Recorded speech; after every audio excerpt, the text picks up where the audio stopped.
I was always sick. All my life I was terribly sick. And I used to collect illnesses. I was an air stewardess for about 10 years in my 20s, and all through my life I've either been having surgery or a hemorrhage here or an infection there or whatever it was. And I really was always sick. And so after I married my husband when I was about 31, 32, he woke up one morning and he said, "Hazel, what's your disease of the day?" And you know how you have these moments in life that change the course of your life. And I realised that to have a well day had never really happened to me in my whole life. And so I started researching alternative medicine. I started researching the power of the mind. I realised there was a massive amount of research on diet, supplements, spirituality out there that the public just wasn't getting. At the time I was working for my husband, and I wasn't terribly happy. And then I had this dream one night and it just said, "Write." But something resonated with me so strongly. I woke up the next morning and I said to my husband, "I'm going to become a writer." And he said, "Of course you are, my dear." You know how men can be so patronising. And within 6 months I had my own column in the Daily Mail, and I became their alternative health and spiritual agony aunt. And then I moved on to the Sunday Times. And then I had this incredible near-death experience which shut me down, and I wasn't able to work on a weekly column anymore. You described that as being a spiritual emergency. Spiritual emergency, yeah. It was. What was that exactly? It's a term. Spiritual emergency is when a spiritual awakening becomes a physical crisis, and mine became a huge crisis. And for months, I'd been meditating with a next door neighbour. I lived in Birmingham at the time, and I was starting to believe in life after death and a whole host. I was very open to spirituality, you know, it really interested me. And I walked into Harrods Bread Hall on April the 8th, 1998, and the turnstile that used to be in the bread hall stuck fast as I went in it.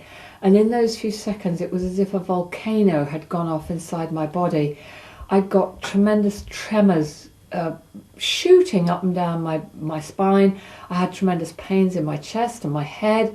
Within about 4 seconds, I could hear a voice shouting in my head, "See a doctor now." Well, obviously it's a common sense thing for someone to be saying, but I knew that that voice had not come from me, Hazel. And so they got me to the doctor. I was there within about 15 minutes. They bashed me on the floor. They attached all the heart monitors to me, and they were playing my heartbeat down the phone to a cardiologist. They thought I'd had a major heart attack. But in fact, in those few moments, it's amazing how if you think you've only got seconds or minutes to live, how it really focuses your mind on what's important. And I started to realise I was feeling the doctor's thoughts in my head. So as I said to him, I sort of mirrored back to him exactly what he was thinking. I'm really not quite sure who was more shocked, whether it was him or me. And of course it turned out that my heart was fine, but I intuitively knew that. And he told me to go home, have a cup of tea. That's our British answer to everything. But then things started to get very interesting. I levitated at one point. I was asking questions, like, you know, if you're in a bit of a quandary, you think, what the hell's going on? I wasn't just getting 5 or 6 answers, I was getting multiple dozens of answers, but because I didn't know which one was correct. And also, when I looked at my face when I got home, considering the huge shock I just had, I looked different and I looked much younger, and my eyes had completely changed colour. And my husband came home and he said, "What on earth's going on?" And I said, "I've become different." I cringe sometimes now at some of the things I said and did during those months that followed my Kundalini. I believe it was a Kundalini awakening in Harrods. But I wasn't laughing then. And in fact, lots of people around the world are going through spiritual emergencies. For instance, at one point I was able to use the power of my mind to change TV channels. I was able to see people as beings of energy rather than as physical beings. I was seeing them more in a sort of holographic way. With a medical doctor present, I went through the most incredible near-death experience when I was outside my body, looking down on this thing in the bed, because there's no doubt I was dying. I mean, I'm very lucky to have come through it and to have been alive. And my mission ever since then is to help people to awaken to spirituality without having to go through a spiritual emergency, because we are all heading towards enlightenment, towards who we really are. But we need to do it in a safe and controlled way. So I'm very keen to get that over to people.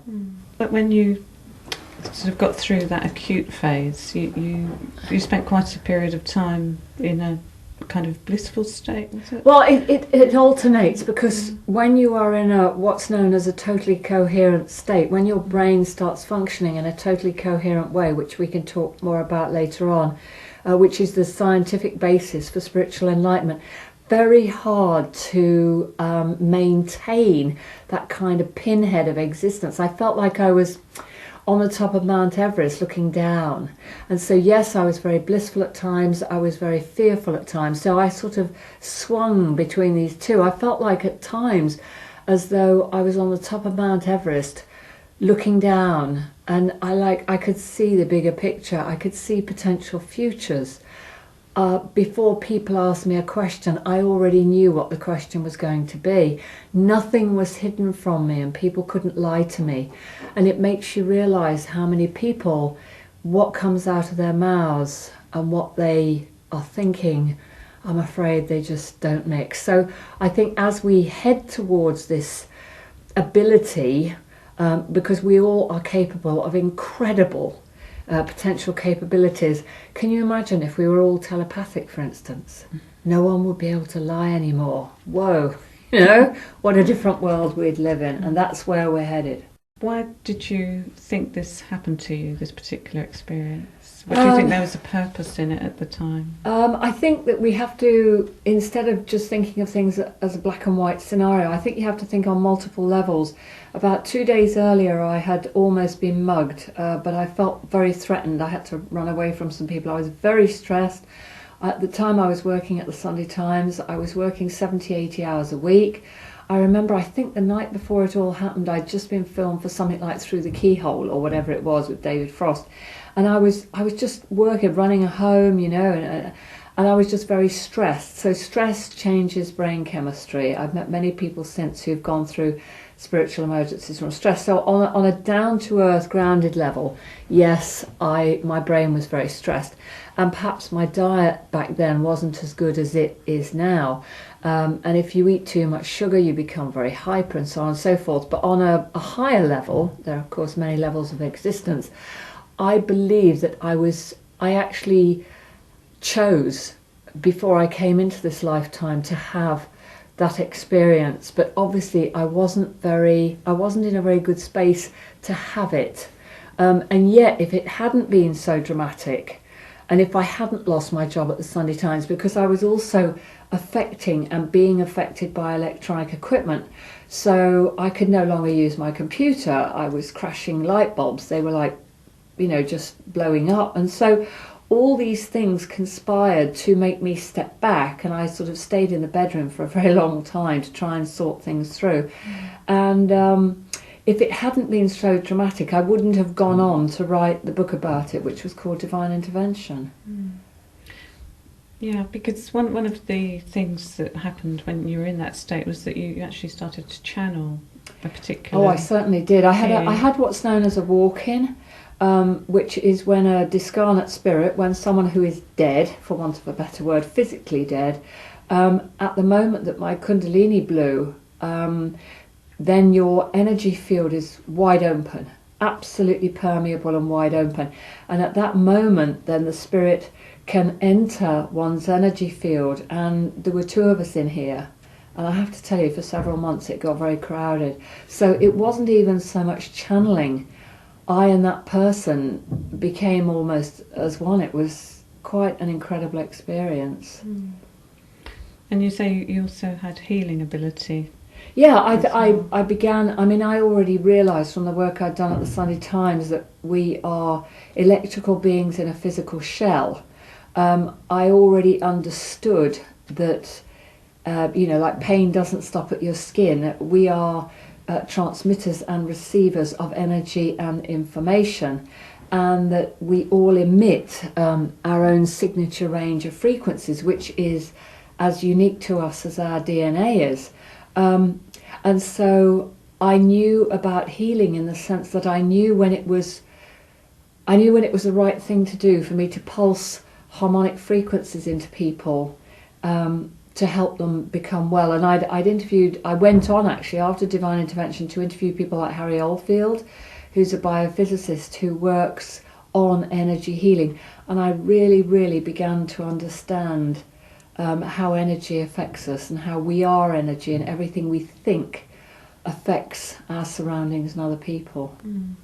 That's the core point in your new book, actually, isn't it? About how our thoughts are creating our reality, affecting our reality now. Thoughts. Well, the new book, I have to say this, don't I? It's called Countdown to Coherence. Yes, it's just out. The whole idea of Countdown to Coherence, it covers so many subjects. It would take us about 7 hours to cover them all. But one of the concepts is that, thoughts are things, and that we exist inside like a simulator mind. We emanate from an enormous mind, and it's really crucial that people can get their heads around this, that every thought you have contributes to the whole that you exist within. And everything that you think, if you have sustained, focused intentions, you can change your physical reality. So people need to be really careful. We all have about 40,000 thoughts a day.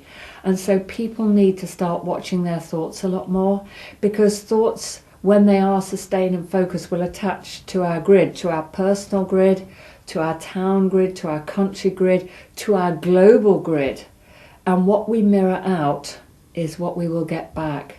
So the more people that can, don't get me wrong, I have days when I think negatively. You can't be Mrs. Perfect all the time, but I think it's really vital that people should know that their thoughts do make a difference. And I found that there's a scientist, a great physicist called William Tiller, who spent 40 years at Stanford studying consciousness and matter.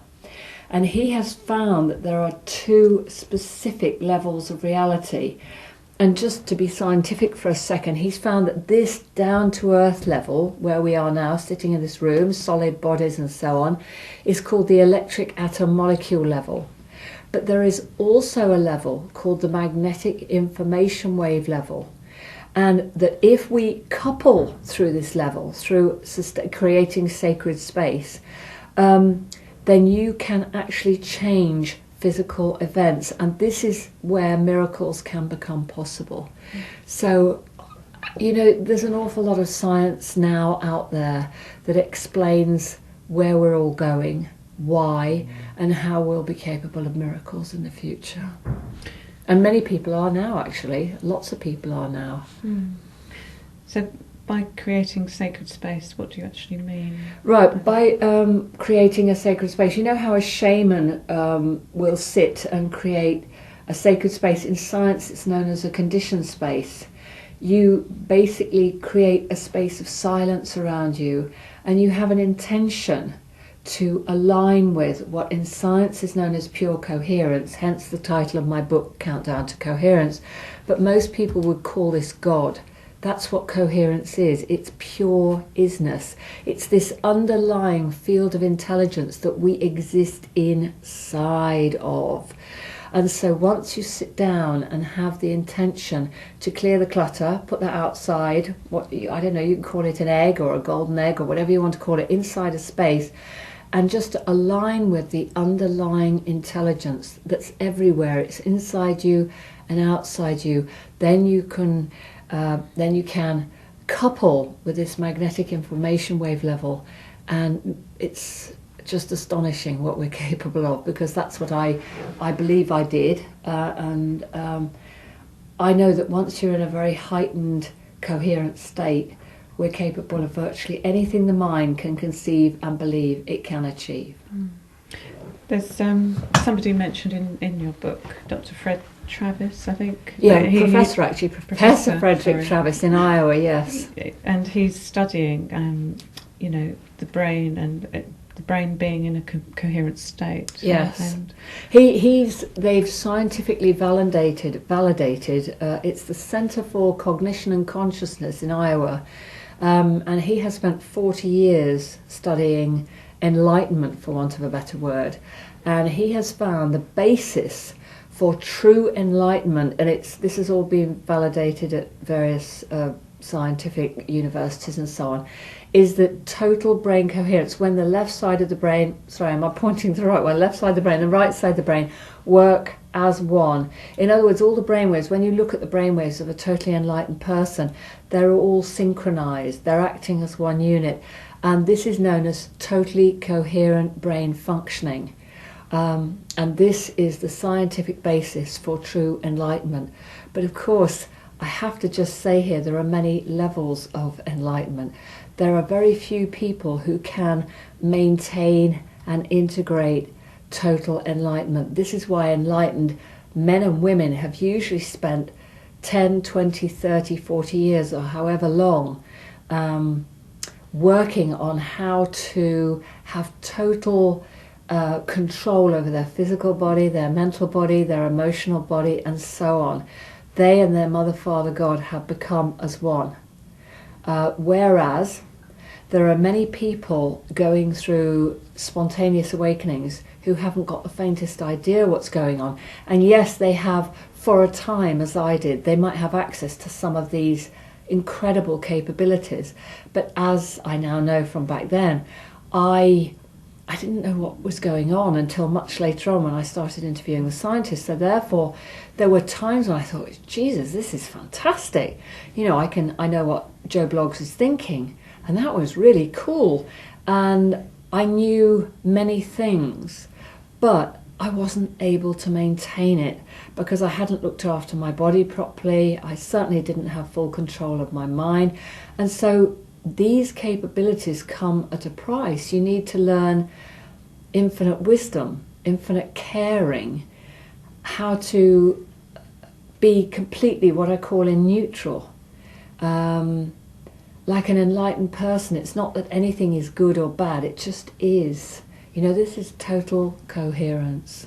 If you could explain, what synchronicities are and how they kind of relate to coherence. Okay, well, crikey. Okay, well, I think my particular, I'm not saying anything that I say is what is. I'm just saying this is how it feels to me.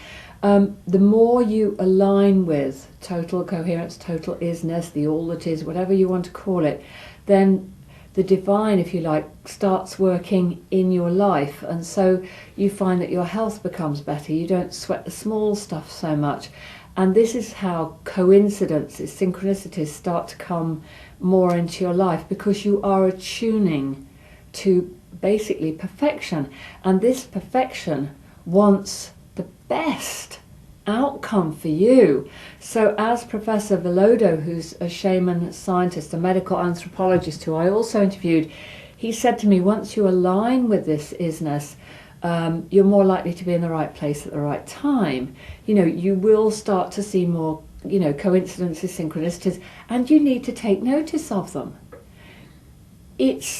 So I would say that synchronicities are this, I said earlier, what you give out is what you get back. So when you're resonating with this pure divine frequency that wants the best for you, then good things will happen to you, but you just have to be careful of your thoughts. One thing that you spoke about in your earlier book, Divine Intervention, was, what happens after physical death. The point being, I said earlier that we are electrical beings in a physical shell. We're a field of information. And so Velodo's take on this, Professor Velodo's take, is that we have 7 chakras. And that at the moment of physical death, all the information in our 7 chakras is uploaded into an 8th chakra, which supposedly is above our head. And thus we become a field of information encased in what is now being called orbs. And there's a whole chapter in the book on orbs, which are appearing on digital cameras all over the world. Plasmoid spheres of energy that have been shown by ex-NASA scientists to possibly be the spirit world, possibly to be other interdimensional beings. And some people might say, oh, this woman's off the wall. But if you'd care to read books by, say, Dr. Klaus Heinemann on orbs, you will soon realise that digital cameras are able to see more frequencies than we can. And if, for instance, the whole physical universe, let's pretend that the whole physical universe is only 2,500 miles long, we can only see 2 inches of it with our physical eyes. Just because we can't see something, it doesn't mean to say it's not there. We don't see radio waves or whatever it is coming into our mobile phones and into our TVs, yet we accept that technology. But spirit is also, they're also on frequencies. They can interact with us, but as Klaus Heinemann said, for thousands of years we've had anecdotal evidence of the spirit realms, but he said now we are actually seeing it. And he said orbs are the most important otherworldly phenomena ever discovered. So, you know, this is exciting. This is an exciting time to exist in. I was able for a time to see them with my physical eyes. Many sensitive people can see orbs with their physical eyes. Some people claim to be communicating with them, and Volodya said they could be the spirits of our children waiting to be born. They could be the spirits of those who have died. For instance, there are thousands, hundreds of thousands of pictures of people who've, say, lost a loved one, and they start taking pictures in their home for whatever reason, and an orb appears. And a lot of people are getting a lot of comfort from this. For instance, Klaus wrote to me and said that he'd had a lovely picture from a British mother whose daughter, I can't remember whether it was a son or daughter, had died. And the brother or sister was getting married. And in the family photograph, there was an orb. And that gave her great comfort, because she felt that her dead child had come to join the wedding photo. And anyone can log on to the net and see orbs. And also on the night of Obama's inauguration, you could see hundreds of thousands of orbs. I mean, they tend to come more to happy gatherings. They emit coherent light. At places where you have hauntings, there are dark orbs, but apparently they disappear instantly when the light orbs appear. So the world is lightening up, and we need to lighten up with it. Can we just go back to the beginning of your book? The synchronicity of meeting Gary Renard kind of led you to writing to do the new book. Yeah. What happened was I met this girl who was a total stranger, and I made an appointment at a particular place at the very last minute. And this girl had eyes like saucers, just as I had 10 years earlier. And I knew that she was a very sort of spiritually awake type person. And as we got to talking, I said to her, "What's your name?" And here's this total stranger who only knew me as Hazel. She didn't know my other name, didn't know I'd written any books, didn't know anything about me. I was just a stranger who got a late appointment that day. And I said, "What's your name?" And she said, "I'm called Divine Intervention." And that really kind of, whoa, that kind of blew me away. And I said, "What?" I was in quite a quandary. And she said, "I come and find people when they're being called again by spirit." And she said, "You're going in the wrong direction." And I knew at the time I was due to write the third book in this trilogy. And I was kind of awaiting inspiration. And within a week of having that thought, I meet this girl. I mean, spirit don't leave you idling for long if you make the intention to help out, or should I call it the higher realms. Anyway, she said I should read this book by Gary Renard, and I thought, well, who the devil's he? And it's called The Disappearance of the Universe. And I thought, well, I've got nothing to lose. So I read it, and I ended up, and then the synchronicities started to happen, because the day that I received the book, or whenever it was, the girl who used to be my secretary said, "Oh, Hazel," she said, "didn't you say that you are going to read this book by Gary Renard?" And I said, "Yes, why?" And she said, he's speaking in London next Saturday. And like, he comes from America, he's always touring the world. So the synchronicity of that, you know, I thought, wow, you know, I'm being told something here. Of course I went. And then his people said, if you want to interview Gary one-to-one, you're going to have to be willing to get on a plane. And so I found myself the following week, I couldn't believe I did this, on a plane to Stockholm to spend 2 hours with Gary. And he says that for the last 18 years he has been visited by two enlightened beings called Arten and Persa. It's a fabulous book. And they appear as real to him as I do to you now. And that they have told him that if we can all forgive everything, then the universe, what we call our existence, he says that our entire existence is a hologram. And that once we all learn to love each other, totally forgive each other, and a whole bunch of other stuff, and place our ego into service for the whole, then this universe will disappear. So of course, that kind of really set me off on a journey. And I thought, well, I'd heard that the world might split in two and that this is going to happen and that we might disappear into another dimension. And so that's what Countdown to Coherence, that's the basis of it. But when I got to Arizona, because of what Gary told me, I actually got on a plane, I must be mad, and went and spent a few days with William Tiller, the physicist, in Tucson in Arizona. And he said it's not this physical world that's going to disappear. He said our physical world will go on and on and on, but we are evolving from being human beings, and we're going to evolve back into non-physical beings, into light beings. And it's at that point that we will no longer be seen in this dimension. So we will be existing in a world that will seem as real to us as this world does now, but it just won't be here. And so when I was at the height of my heightened state, I too began to dematerialize because I was so full of light. I was becoming light. It was, you have this amazing feeling that you just want to go home and just merge with the all that is.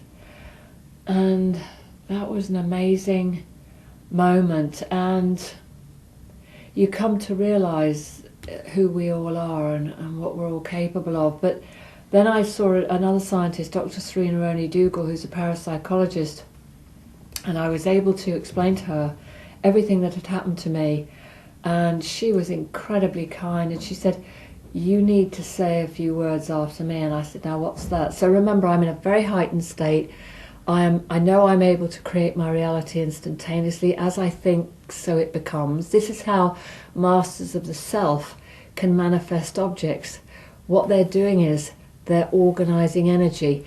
Matter is made from organized energy. Mind and intention form patterns that create matter.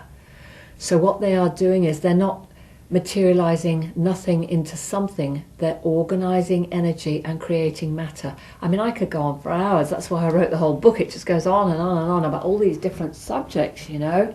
And so I can't remember where I was now. Serena was So Serena was saying, she said, you need to say, I am only Hazel.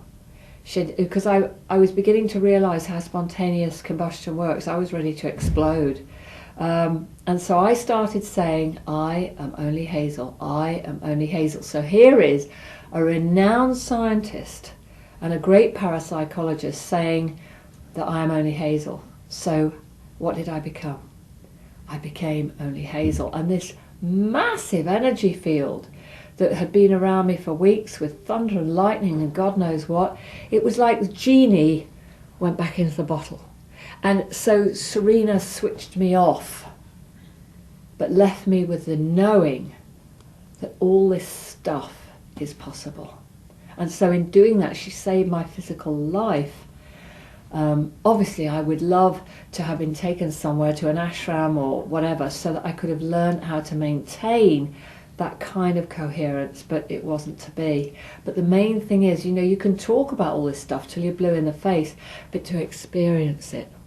All the men and women who are enlightened masters, when I've spoken to them, and I've spoken to many of them, they say there's no substitute for experience. And that's true. Mm. But we're all capable of achieving that. Absolutely, by meditating, by tuning into what they call the vacuum level of reality, which is the space between your thoughts, by coupling with this magnetic information wave level. I mean, for instance, the Hathors, in the Hatha material which has been channeled in ancient Egyptian alchemy, people like Melchizedek will say to you that the merging of magnetic and electrical forces are the most important subjects to learn in Egyptian alchemy. Well, after speaking to Bill, I now understand perfectly what these people are saying, because once you merge or have access to the all that is, to the whole that you exist inside, every piece of information, anything that you need to know, in the moment you need to know it, you would have access to. You don't have access to the physical computer, you have access to the non-physical internet, and believe me, it's like wow. It's what you refer to in the book as the ultimate mind. Yes, it's really hard to describe. You know, when you're talking about non-physical realities and realities that are outside of our time and space, we exist in a space of linear time, you know, the past, the present, the future.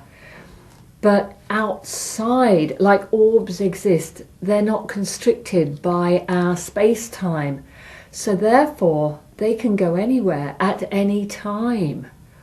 You know, at a mind level, we already know from the research at the Stanford Research Institute that a sensitive, a good medium, can, in their mind, travel to certain coordinates in other countries, and they can tell you exactly what's there. We now know, for instance, with the magnetic information wave level, this is how telepathy works, it's how prayer works, it's how distant healing works. It's a channel, a previously unknown channel of information that we can access. Well, there's huge implications for that. Oh, it's really positive implications. It's amazing. What you'll see in the future is you will have thought-based software. Bill Tiller has shown that a sustained, focused intention can be stored in a little black box that has an electrical circuit. He can then send the black box to another location and have an event that the meditators have thought of happen 1,500 miles away. And this has been verified time and time again.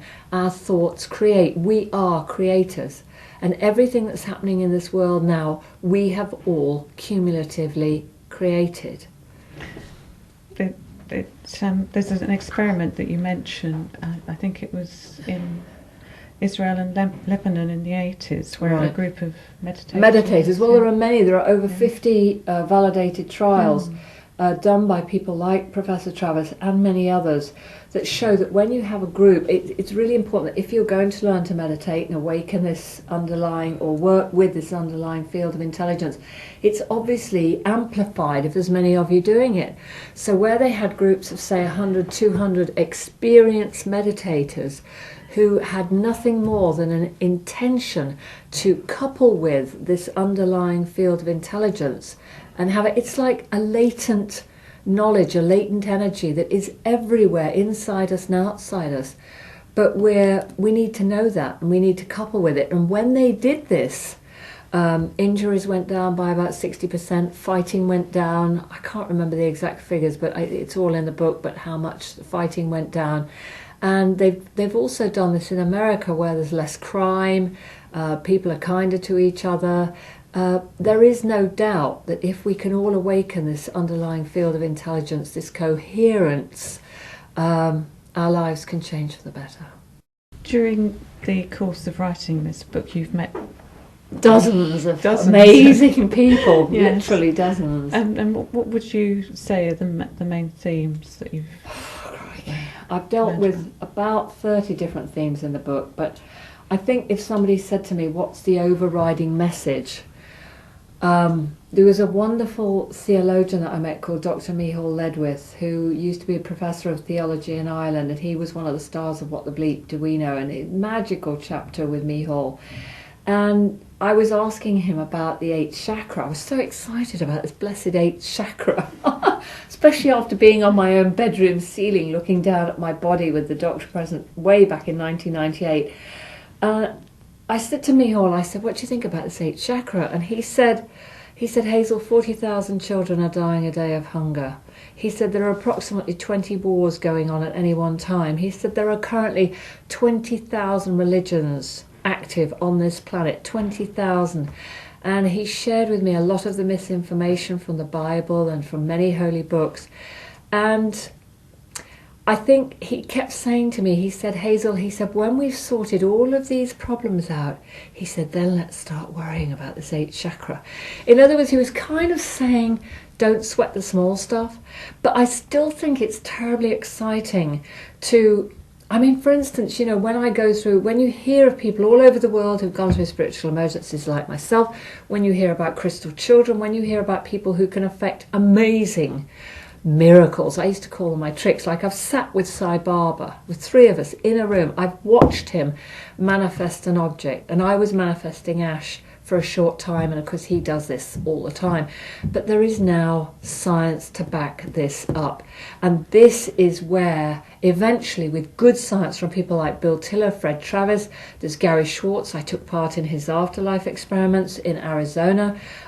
There are many cutting edge scientists who now are willing to stick their heads above the parapet. So I would say the most important points I learned is that I'm not mad, that we are all potentially capable of miracles, that if this process, and it is a process, we shouldn't be jealous of people who've awakened before us, because they're the forerunners and they're helping us to go home to coherence.